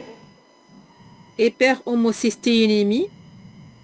Donc, l'hyperhomocystéinémie, il faut faire attention. Donc, quand on a une anémie de bière mère, donc une anémie par carence en vitamine B12, donc la carence en vitamine B12 s'accompagne d'une hyperhomocystéinémie et l'hyperhomocystéinémie expose au risque de thrombose. Donc, il faut faire attention quand il y a une anémie de bière mère, elle peut être la cause de l'hyperhomocystéinémie et la cause de la thrombose. La présence d'un anticoagulant lipique sous traitement. Alors, le déficit en antithrombine et enfin, une embolie pulmonaire non provoquée. Quand on prolonge, Répondez par lettre A, B, C, D, E. Il n'y a pas de réponse. Je ne comprends pas. Vous êtes bloqué je pense que c'est à E. l'hypoglycémie. Il y C'est a l'hypoglycémie. ok, là. Alors, c'est la réponse. Il y a une personne qui a répondu là. Moi, je n'ai pas d'idée sur ça. Mais D'accord, c'est une bonne réponse. d'accord. Alors, Apparemment, il donc, y a une difficulté. quand est-ce qu'on prolonge plus de 6 mois? Quand l'embolie pulmonaire, elle n'est pas provoquée. Donc, elle est spontanée. Il n'y a pas de cause identifiée sur le plan clinique. Il n'y a pas de facteur de risque. Donc, quand on va voir tout à l'heure les facteurs de risque, il n'y a pas de facteur qui a provoqué l'embolie pulmonaire. Donc, prolonger. Prolonger, c'est supérieur à 6 mois et on va dire minimum de 12 mois. Donc, c'est un minimum de 12 mois. On peut prolonger encore plus. Quand il y a un déficit en antithrombine, donc le déficit en antithrombine, c'est une thrombophilie qui est majeure. Donc, il faut prolonger l'anticoagulation, on va dire au long cours. Ce n'est pas à vie. Donc, c'est au long cours. La présence d'un anticoagulant lipique, c'est quoi l'anticoagulant lipique? C'est les anticorps antiphospholipides. Quand on a un syndrome des antiphospholipides, c'est une anticoagulation à vie. OK? Donc, présence d'une thrombophilie, présence de syndrome des antiphospholipides, c'est une anticoagulation à vie. Sauf pour l'embolie pulmonaire non provoquée, donc elle est prolongée aussi, mais on ne peut pas dire à vie. S'il y a récidive, un deuxième épisode, c'est à vie. S'il n'y a pas récidive, c'est au minimum de 12 mois. Maintenant, anticoagulant lipique, pourquoi on a dit, on n'a pas sélectionné la réponse? Parce que le patient, il est sous traitement. Donc, on doit arrêter l'anticoagulation et puis faire le dosage. On ne peut pas faire le dosage de l'anticoagulant lipique alors que le patient reçoit un traitement anticoagulant. Donc, pour faire le bilan de thrombophilie, on ne peut pas le faire à la phase aiguë. On fait un traitement anticoagulant de 3 mois. Après les 3 mois, on peut faire le bilan de thrombophilie. Il peut être faussé à la phase aiguë de la thrombose. On attend 3 mois, on fait le bilan de thrombophilie et il faut demander donc les précautions au niveau du laboratoire. Il faut arrêter le traitement anticoagulant, faire une fenêtre pour faire les dosages. Alors, les facteurs de risque de thrombose et d'embolie, les facteurs majeurs, c'est le cancer actif. Quand il y a un cancer actif, on prolonge donc le traitement anticoagulant jusqu'à guérison du cancer. Tant que le cancer il est actif, c'est une anticoagulation au long cours. Aussi, quand il y a une thrombophilie majeure, donc déficit en antithrombine ou syndrome des antiphospholipides, c'est une anticoagulation au long cours. D'accord? C'est à vie. Cancer actif ou thrombophilie majeure, syndrome des antiphospholipides ou antithrombine, c'est une anticoagulation à vie. Maintenant, quand on a des facteurs de risque, donc qui sont mineurs, traumatisme, plâtre, immobilisation.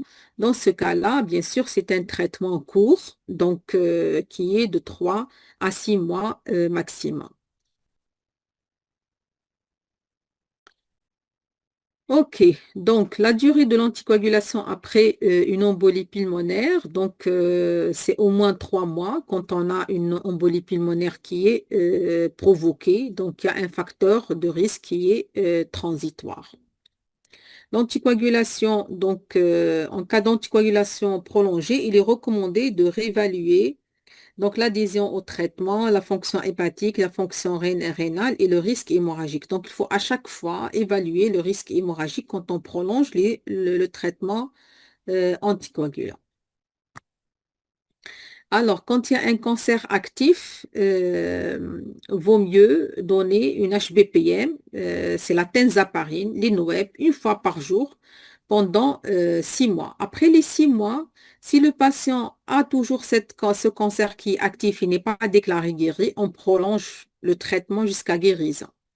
Maintenant, les anticoagulants oraux directs. Avant, on vous dit, quand il y a un cancer qui n'est pas digestif, un cancer du sein, un cancer de la prostate, un cancer de la thyroïde, etc., on peut donner les AOD. Donc, rivaroxaban, apixaban, on peut traiter par les AOD un cancer qui n'est pas intestinal. Donc, quand il y a un cancer digestif, estomac, côlon, il faut éviter les AOD, surtout le rivaroxaban, le Trombix. Il faut éviter le Trombix ou le rivaroxaban, il y a un risque hémorragique important. OK? Donc, l'apixaban, il est moins risqué que le rivaroxaban ou le Trombix. OK, c'est compris? Cancer, quand il y a un cancer, on donne l'HBPM, c'est autorisé.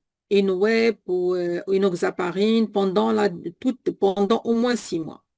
Maintenant, le cancer, s'il est digestif, on va garder le même traitement. C'est inoxaparine euh, pendant 6 mois au moins. Maintenant, quand il est extra-digestif, on est autorisé à donner le rivaroxaban ou l'apixaban. Donc, sortie précoce et traitement à domicile, on a dit quand le PISI, il est égal à 0. Donc, PISI égale 0, patient en bon état général, pas de problème hémodynamique, une bonne saturation, il est bien entouré. Donc, il a un contexte social et intellectuel qui est normal, qui est bien. On peut traiter en ambulatoire. Maintenant, concernant la contraception. Qu'est-ce qu'on peut proposer comme contraception chez une femme qui a fait une embolie pulmonaire ou une thrombose veineuse? Donc, les œstroprogestatifs, oui ou non? Dites-nous, oui ou non. Œstroprogestatif, la contraception œstroprogestative, est-ce que vous pouvez la prescrire? Lisez toutes les propositions, comme ça ils vont vous mettre A, B, C, D, E ou A, D'accord. B ou... OK. Donc, les implants à la progestérone, les microprogestatifs, le stérilet à progestérone, ou aucune réponse. Alors, il y a ceux qui vous disent E, B, oui, pour tous, je pense. Alors, vous avez la E, aucune, et vous avez une personne qui vous a dit la B. Alors, les œstroprogestatifs, donc, c'est un facteur de risque de thrombose et d'embolie. Donc, il faut arrêter les œstroprogestatifs. D'ailleurs, dans l'enquête, donc, il faut demander à la femme, est-ce qu'elle prend la contraception et quel type de contraception? Si elle est sous œstroprogestatif, c'est des facteurs de thrombose. Donc, il faut les arrêter définitivement. Donc, il faut les remplacer par les implants à la progestérone, les microprogestatifs. Donc, c'est ce que vous pouvez prescrire en consultation, tranquillement. Le microgynon, le microval. Donc, vous donnez un comprimé par jour pendant 3 mois. Donc, c'est les microprogestatifs qu'il faut privilégier et le stérilet à progestérone. Donc, la contre-indication, c'est les œstroprogestatifs. OK. Donc, la grossesse maintenant. Vous avez une femme enceinte qui vient vous voir parce qu'il y a une suspicion d'embolie pulmonaire. Donc, l'anticoagulation, il faut utiliser l'HPPM. Donc, il ne faut pas utiliser les AOD, donc Trambix, Apixaban, non. Donc, c'est les HPPM pendant toute la grossesse. Maintenant, la confirmation du diagnostic. Donc, il faut privilégier l'écho-Doppler des nœuds des membres inférieurs. Si on trouve une thrombose veineuse profonde, on s'arrête là. C'est bon, on a confirmé la thrombose veineuse et l'embolie pulmonaire. S'il n'y a pas de... Bon, si on ne trouve pas de TVP, on fait la scintigraphie pulmonaire de perfusion ou de ventilation et de ventilation. Donc, ça fait l'affaire. Elle permet de confirmer l'embolie pulmonaire. Sinon, on a le droit de faire l'angioscanner thoracique. L'angioscanner thoracique n'est pas contre-indiqué chez la femme enceinte. Donc, avant, donc on se disait angioscanner, rayon X, contre-indiqué chez la femme enceinte. Non, ce n'est pas contre-indiqué. Surtout quand il y a une embolie pulmonaire massive et on doit faire une thrombolyse, on doit faire une embolectomie. On a le droit de faire un angioscanner thoracique. Donc, on commence par les examens les plus soft, échodoppler veineux profond, scintigraphie. Si on arrive à confirmer, c'est OK. Sinon, on fait l'angioscan de facteur de sévérité. Le traitement pendant la grossesse, donc c'est les HPPM à dose curative, enoxaparine, tenzaparine à dose curative. S'il y a une embolie pulmonaire massive avec instabilité hémodynamique, on a le droit de faire la thrombolyse et l'embolectomie chirurgicale. Les AOD, non. Donc, les anticoagulants oraux directs ne sont pas recommandés chez la femme enceinte. Alors, donc, vous avez traité votre patient, il est sous Trambix, un comprimé par jour, il reçoit un comprimé par jour de 20 mg. Maintenant, il a un abcès dentaire, il a une carie, un rage de dents. Il vous demande, je veux faire donc une extraction dentaire. Le dentiste vous dit, qu'est-ce qu'il faut faire avec votre traitement anticoagulant? Alors, est-ce que vous arrêtez le traitement 5 jours avant l'extraction? Est-ce que vous arrêtez le traitement 3 jours avant? Est-ce que vous arrêtez le traitement 2 jours avant et vous donnez de la vitamine K? Est-ce que vous arrêtez le traitement la veille de l'extraction dentaire ou est-ce que vous n'arrêtez pas le traitement? Vous faites directement votre extraction dentaire. Répondez par ABCDE, même si c'est écrit A.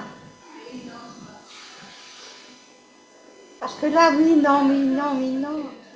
B, E, B. Vous avez B, le B et le E. Et le E. le B et le Surtout le B. E.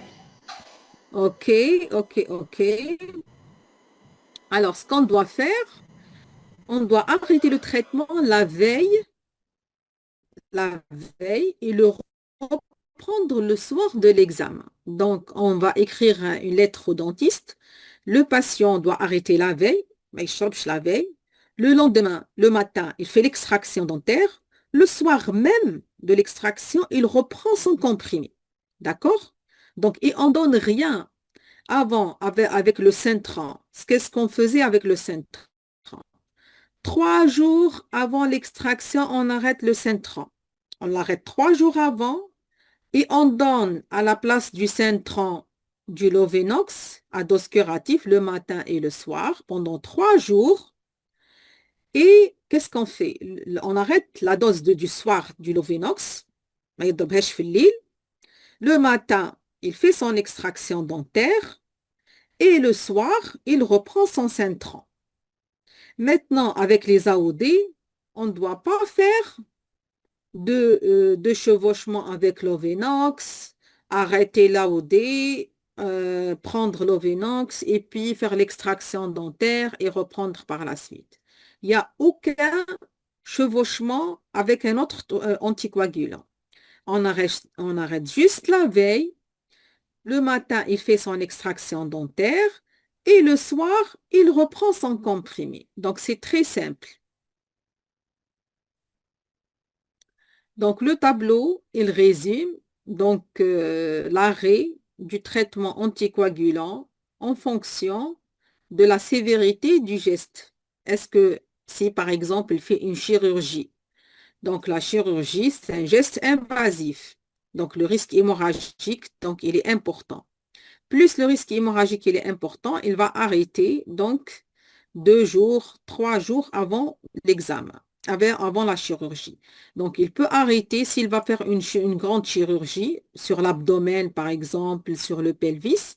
Il va arrêter l'anticoagulation 3 jours avant. Il ne fait rien. Il ne remplace pas l'AOD par une autre injection de l'Ovenox. Il arrête son Trombix 3 jours avant. Il fait sa chirurgie. Après la chirurgie, il reprend son comprimé de Trombix, tout simplement. Alors, en conclusion, il faut faire le score de probabilité clinique. Ça va faciliter l'algorithme diagnostique. Les didymères, ils servent pour la probabilité faible et intermédiaire. Quand la probabilité elle est élevée, c'est directement l'angioscanner thoracique, c'est le gold standard. Donc pour le traitement, donc maintenant on est orienté plus vers les anticoagulants oraux directs. Il y a une facilité d'utilisation pour le patient et pour le médecin. Quand il y a une instabilité hémodynamique, donc c'est les facteurs les plus graves d'embolie pulmonaire mortelle. Donc il faut proposer donc la thrombolyse ou l'embolectomie chirurgicale. Si le score PISI est supérieur à 1, donc il faut hospitaliser les patients et les orienter dans des services spécialisés. Si le score PISI, on va dire, c'est une recommandation pour nous. Si le score PISI est égal à 0, vous pouvez prendre en charge ces patients et les traiter en consultation. Est-ce que vous avez des questions? C'est clair? Merci, professeur.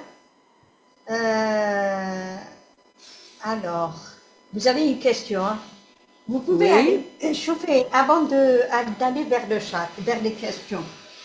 Vous oui, avez le chat. Vous ouvrez le oui, chat, s'il vous plaît. oui, oui, j'ai Vous avez ouvert. en bas un petit carré. Oui, C'est fichier. Vous cliquez dessus. oui, Alors, vous avez mon ordinateur. oui, Vous allez vers votre communication et vous envoyez la communication. d'accord. Là-dedans, on n'aura pas cette question. On Voilà, va économiser cette question. exactement. Ensuite, on reprendra vers les questions. Je vais vous dire à quelle heure. Il y a une question pour le moment. Deux.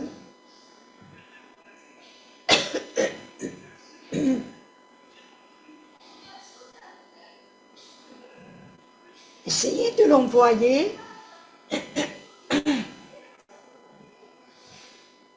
Oui, c'est FNC, Dites-moi si voilà. vous arrivez à le faire. J'ai envoyé, Mais c'est pas encore arrivé, ça va venir c'est peut-être à en cause de cours. la Voilà, connexion. c'est en cours.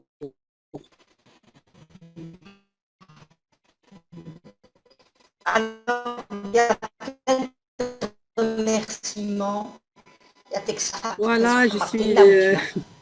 voilà, Voilà, moi aussi, je suis très contente. votre communication. Et s'il vous plaît, ne dites pas je ne peux pas, hein, parce que moi, je viens de le faire. Voilà, moi, je suis disponible. Voilà, mon email, c'est comme mon nom s'affiche, donc Abassi, d'accord, c'est attaché, tout attaché, gmail.com. Donc, si vous avez des propositions pour des formations, notamment sur la médecine générale, l'hypertension artérielle, le diabète, vous pouvez juste faire la demande et on vous fera ces formations. Et j'espère qu'à travers cette Alors, FMC, vous pouvez traiter donc les patients, notamment pour la thrombose veineuse profonde, superficielle, l'embolie pulmonaire sans facteur de risque de sévérité. La Moi, grossesse j'ai une question. prédispose les femmes au mal thromboembolique. La grossesse, donc, on va dire, c'est pas en elle-même un facteur de risque, mais quand il y a des femmes enceintes qui ont des thrombophilies, parfois c'est des thrombophilies mineures, c'est pas des thrombophilies majeures, la grossesse fait découvrir ces thrombophilies et elle expose aux thromboses veineuses. Et aussi, il y a aussi le facteur postpartum et post-césarienne, qui est donc un facteur aussi de thrombose.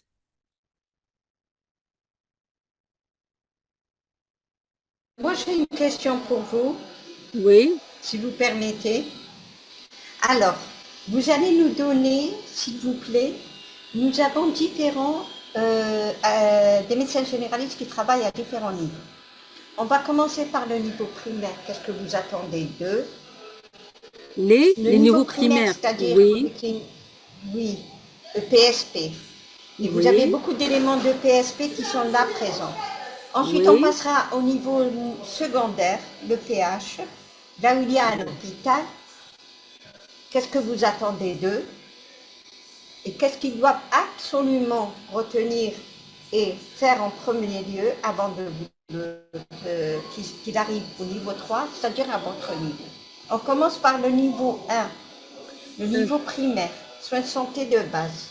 euh, pour les soins de base. Donc, ce qu'on attend au niveau du soin de base, c'est le diagnostic et aussi l'orientation rapide à travers le score clinique. Donc, pour la thrombose veineuse profonde, donc la suspicion, elle est clinique. Donc, le médecin de l'EPSP peut orienter facilement le patient vers donc, un service d'imagerie pour faire l'écho-Doppler ou un service de médecine interne. Le patient revient avec le diagnostic de thrombose veineuse profonde. Vous pouvez traiter votre patient à l'EPSP. Donc, surtout si la thrombose veineuse profonde, elle est jambière, tranquille. Donc, une thrombose veineuse profonde au niveau jambier ou même au niveau fémoral, vous pouvez traiter le patient, prescrire des bas de compression élastiques et surtout suivre le patient en consultation. Maintenant, à ce niveau-là, ce qui est important aussi, c'est de savoir orienter le patient. Si le patient il a un score de sévérité qui est à 0, et c'est un score qui sature bien, qui est un patient donc, qui sature bien, qui n'a pas de problème hémodynamique, donc vous pouvez demander à votre niveau l'angioscanner thoracique avant d'orienter le patient vers le traitement. Mais si le patient il a un score physique qui est supérieur à 1, orientez directement le patient aux urgences à l'hôpital. Donc, ce n'est pas un patient à explorer à l'EPSP. On n'explore pas un patient quand il y a des signes de sévérité. Il faut directement l'orienter donc à l'hôpital. Maintenant, on est au niveau de l'hôpital. Donc, au niveau de l'hôpital, on a plus de moyens. Dans ce cas-là, on pose le diagnostic d'une thrombose et on revient juste pour un point au niveau 1. Au niveau 1, pour la thrombose veineuse superficielle, on n'a pas, il n'y a pas lieu de l'orienter du tout vers l'hôpital. Donc, vous prescrivez les bas de compression et vous mettez le traitement local ou le traitement anticoagulant et vous suivez votre patient en consultation. Il n'y a pas lieu d'aller vers l'hôpital. Maintenant, niveau 2. Pour le niveau 2, c'est l'algorithme diagnostique.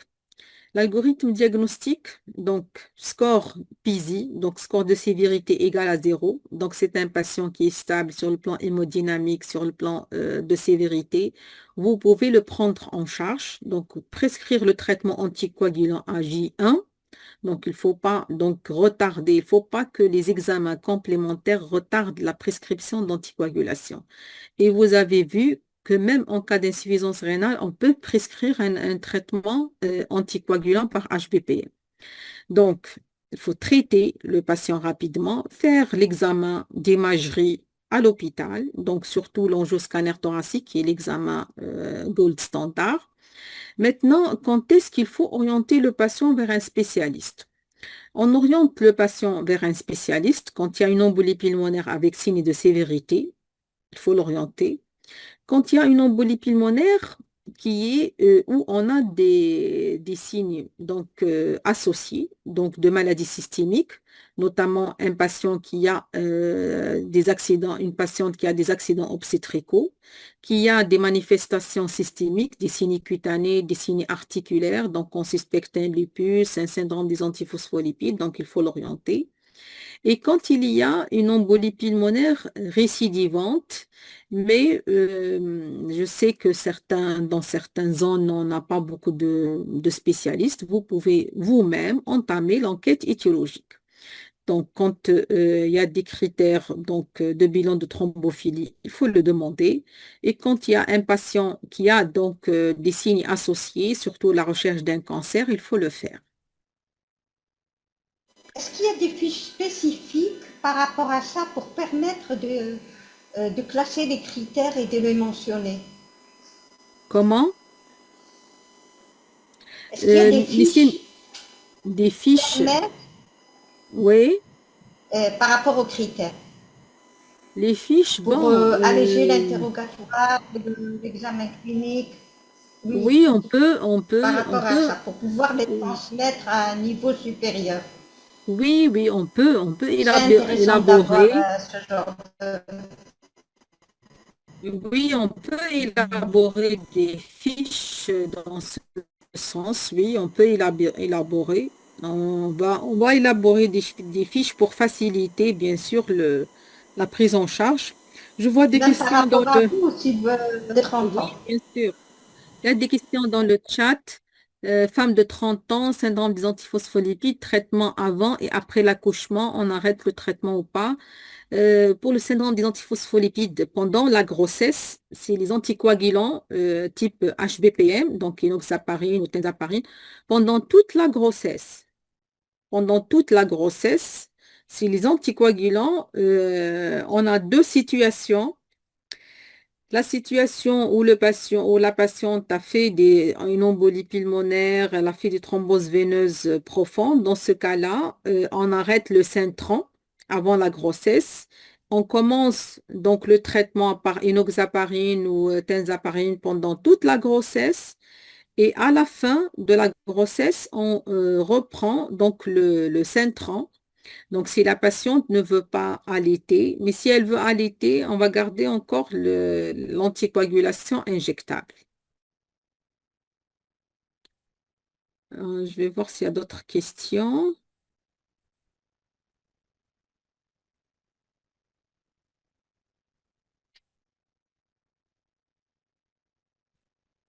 Pour les maladies auto-immunes, euh, pour les maladies systémiques, il y a deux pathologies majeures qui donnent des thromboses. Il y a la maladie de B7. La maladie de B7, elle se manifeste cliniquement par une aphthose buccale et génitale. Elle est sévère chez l'homme, elle est plus sévère chez l'homme, elle donne des thromboses veineuses, des embolies pulmonaires. Et il y a une deuxième pathologie, c'est le syndrome des antiphospholipides avec le lupus systémique. Donc, c'est les pathologies qui donnent donc des thromboses veineuses récidivantes. Il y a juste une chose pour le B7, c'est pas l'anticoagulation seule. Il faut donner des corticoïdes et parfois aussi des immunosuppresseurs pour traiter la thrombose. Parce que la thrombose, elle n'est pas seule, elle est associée à une inflammation de la paroi vasculaire. Donc, il faut systématiquement rajouter des corticoïdes en cas de maladie de B7. OK, quand il y a des récidives, il faut prolonger systématiquement l'anticoagulation. Donc, ça doit être au long cours. Le patient fait une thrombose, donc même si elle n'est pas provoquée, on peut prolonger jusqu'à 12 mois. Mais si après 12 mois, le patient refait une autre thrombose, c'est à vie. Je pense qu'on vient de consommer le temps dédié à cette FMC. J'en vous remercie. Je Voilà, moi pense j'étais très que ravie de partager avec vous.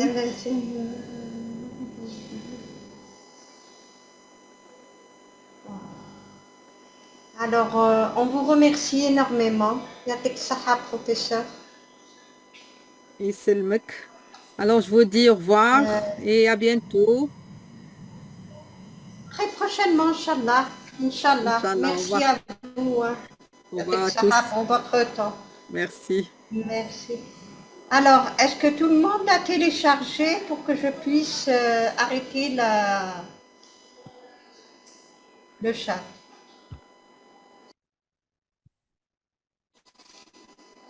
Non. Qu'est-ce que vous attendez depuis tout à l'heure? Je veux savoir. Qu'est-ce que vous voulez savoir? Redmi 9A, qu'est-ce que vous voulez savoir? Je ne sais pas comment le faire. Vous allez sur le chat, vous trouvez vous cliquez dessus. C'est tout. D'accord? D'ailleurs, il y a un de vos collègues qui a précisé comment le faire.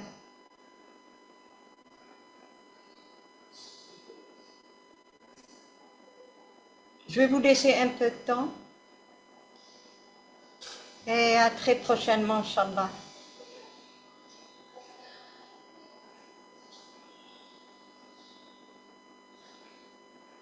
Il suffit de cliquer dessus. J'ai levé ma main pour poser une question.